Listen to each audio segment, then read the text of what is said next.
Olá, amigos, estudantes da lição da Escola Sabatina, bom receber você. Hoje, quarta-feira, 15 de julho de 2020, o tema do estudo de hoje, lidar com pessoas difíceis. Você tem essa dificuldade? Isso é comum para você? Muito bem, vamos orar antes de seguirmos com o estudo de hoje. Deus maravilhoso, obrigado pela oportunidade de abrirmos a Tua Palavra e estudarmos os Teus ensinamentos para a nossa vida. Pedimos a Tua iluminação sobre o tema de hoje. Em Cristo Jesus oramos. Amém. Muito bem. Quando Jesus esteve na Terra, Ele era um especialista em lidar com pessoas difíceis. Por suas palavras e ações, ele demonstrava aceitação. Vai aqui a primeira lição do estudo de hoje. Aceitação às pessoas difíceis. Não é fácil. Eu e você precisamos querer aceitar a pessoa de difícil trato.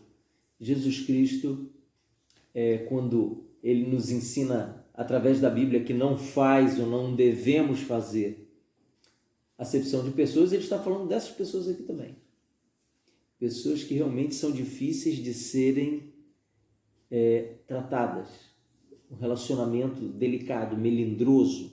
Ele demonstrava aceitação, ouvia com sensibilidade as preocupações das pessoas, fazia perguntas e gradualmente ele ia revelando a verdade. Mais uma vez o evangelho da amizade está aqui disfarçado, claro, com o exercício da segunda milha, né? Para aqueles que entendem um pouco disso aí. Porque se não é muito fácil nutrirmos, às vezes, amizade para uma pessoa de trato simples e leve, imagina para uma pessoa mais complicada. Ele reconhecia o desejo interior nos corações endurecidos e via potencial nos pecadores mais vis. Para Jesus, ninguém estava além do alcance do Evangelho. Essa é a segunda lição. Eu e você precisamos entender que o Evangelho é capaz de atrair, de seduzir, de conquistar e de transformar qualquer pessoa. Eu não, você não, mas o Evangelho. O Evangelho tem essa capacidade de transformar o pensamento de qualquer ser humano. Cristo enxergava as pessoas através de lentes diferentes das que nós utilizamos. Ele via em cada ser humano um reflexo da glória da criação original. Sim, então é essa aqui a terceira lição. Eu preciso olhar, você precisa olhar para as pessoas hoje, entendendo que elas são uma herança que a criação deixou para você na época em que você está vivendo, na época em que eu estou vivendo. Nós precisamos admitir que somos um reflexo da criação, da glória divina. Todos os seres humanos são e precisam receber o devido reconhecimento. Ele elevava o pensamento das pessoas à compreensão do que poderiam se tornar. E muitas se erguiam para atingir suas expectativas para a vida delas. Veja então que Jesus é aqui apresentado como um mestre altruísta, não egoísta, não individualista, mas aquele que quer ver e trabalha de forma efetiva para o bem do outro. Essa é a quarta lição. Eu e você precisamos trabalhar decididamente para o bem-estar do próximo, seja ele quem for. É o nosso grande desafio. Aqui existem 3 textos, nós não vamos ler nenhum deles hoje, apenas comentá-los. Mateus 4, 18, 19, Marcos 12, de 28 a 34 e Lucas 23, de 39 a 43. No primeiro texto, em Mateus, Jesus convida Pedro e André para deixarem as redes no mar e se tornarem pescadores de homens. Não é isso? No segundo, em Marcos 12, Jesus está ensinando que nós devemos amar o próximo como a nós mesmos. E aqui tinha, na verdade, uma descrição do texto, não é? Um texto muito polêmico na Bíblia, onde Jesus Cristo resume a lei moral dada em Êxodo capítulo 20 ao povo de Israel, ele resume o decálogo em 2 mandamentos: amar a Deus acima de todas as coisas e o próximo como a ti mesmo. E alguns leitores da Bíblia interpretam que essa nova colocação de Jesus Cristo revoga o decálogo de Êxodo 20, mas a Bíblia em momento nenhum apresenta essa substituição. Quando esteve na terra, onde quer que Jesus fosse, via possibilidades espirituais, percebia potenciais candidatos ao reino de Deus nas circunstâncias mais improváveis. E essa semana é a 2ª vez que nós falamos disso. Testemunhas improváveis estudamos na semana passada. E hoje estamos vendo que Jesus olhava para pessoas que, aos olhos humanos, não levariam a menor chance de serem evangelizados. Mas Jesus não os privou de conhecer a verdade. Chamamos essa habilidade de olhar para o crescimento da igreja.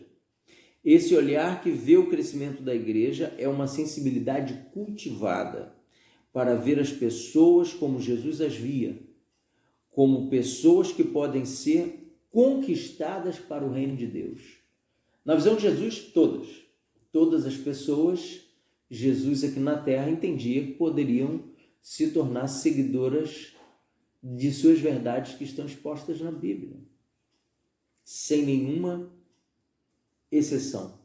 Isso também envolve ouvidos atentos ao crescimento da igreja. Primeiro é um olhar e depois são os ouvidos, não é?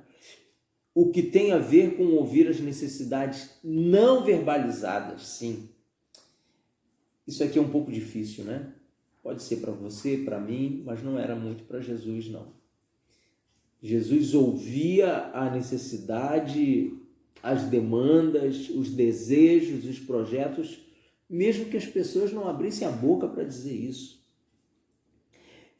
Isso aqui diz a respeito a ouvir o anseio do coração delas por algo que elas não têm, mesmo que elas não houvessem feito uma confissão em palavras dessa inquietude do coração. Sim, e é mesmo na inquietude do coração que a paz do Evangelho de Jesus Cristo trazia solução, esperança e uma boa expectativa. Peça ao Senhor que torne você sensível ao ministério do Espírito Santo na vida de outras pessoas. Essa é uma oração que eu e você podemos fazer. Pedir que o Espírito Santo nos dê a habilidade de entender sem que nada seja dito. Que nos dê a habilidade de olhar e interpretar o que está diante de nós, mesmo que não pareça nada. Sim, busque ao Senhor para que Ele lhe dê olhos que vejam, coração sensível e disposição de compartilhar o Cristo que está em seu coração, e você estará em uma emocionante jornada. Nós lemos o texto, nós citamos o texto de Lucas 23, 39 a 43. Esse é o texto onde Jesus é confrontado por um dos ladrões que estão sendo crucificados com ele na cruz, desafiando a Jesus salvar-se e a eles da morte. O outro ladrão repreende o primeiro, não é? Reconhecendo e tentando conscientizar o outro que estão ali por merecimento, mas que no seu julgamento Jesus não havia feito nada. E aqui nesses textos, nesses versos, existe aquela célebre frase de que o ladrão da cruz iria para o céu naquele dia. A Bíblia não ensina isso, né? Nós precisamos considerar livros auxiliares, comentários, e como já estudamos em outro momento, em outro trimestre, nós precisamos nos preocupar com como interpretar as Escrituras, a tradução, o contexto, enfim, o sentido do que a Bíblia quis nos dizer. E para começar a encerrar o estudo de hoje, eu volto nesse tema, usando o comentário bíblico que nos esclarece a respeito dessa questão. Nas traduções da língua portuguesa, a posição desta palavra, a palavra hoje, quando Jesus diz, na verdade te digo hoje, ou muitos dizem que na verdade de o que hoje, não é isso? Então a palavra antes ou depois da conjunção que faz muita diferença no sentido. E aqui está uma observação que eu e você precisamos levar em consideração. O grego no qual a passagem foi originalmente escrita não usa as formas modernas de pontuação. Uma vez que Jesus deu testemunho explícito de que não subiu o Pai até depois de sua ressurreição, está relatado no capítulo 20 de João, quando Jesus encontra com as mulheres em torno da sua sepultura, não é? O texto deve ser compreendido da seguinte forma: em verdade te digo hoje que estarás comigo no paraíso. As pessoas têm resistido a isso. Por mais que se mostre evidência de que o próprio Jesus não foi ao Pai naquela sexta-feira da paixão, muitas pessoas baseadas nesse texto querem porque querem afirmar e acreditar que o ladrão, ou o bom ladrão, como alguns dizem, né, foi para o céu naquele dia. A Bíblia não ensina isso. Cristo estava fazendo a declaração surpreendente de que naquele dia, no momento mais sombrio de sua existência, ele podia afirmar com confiança que a fé nele é o caminho para a vida eterna. Talvez essa seja uma interpretação textual e do contexto mais adequada. O testemunho inequívoco, mas com frequência negligenciado das Escrituras, é de que a ressurreição e a recompensa dos fiéis, inclusive deste ladrão, ocorrerá no futuro por ocasião da segunda vinda de Jesus Cristo. Até lá, nós precisamos defender o que está na palavra de Deus, especialmente está no livro de Eclesiastes, que ensina que os mortos não sabem coisa nenhuma, eles estão na sepultura até a volta de Jesus. Em 2 Tessalonicenses também, no capítulo 3, no capítulo 4, especialmente no capítulo 4, se ensina muito claramente isso, não é isso? Que haverão duas ressurreições, a primeira a ressurreição dos santos na segunda vinda de Jesus, e depois do milênio, quando a cidade santa descer para esta terra, a segunda ressurreição, a ressurreição dos ímpios, para vergonha, morte e destruição eterna. Deus nos abençoe para que estejamos todos na primeira. Vou encerrando o estudo de hoje aqui, na expectativa de te encontrar amanhã, quinta-feira, dia 16, para uma nova meditação da Palavra de Deus. Deus te abençoe, fica na paz de Jesus. Amém.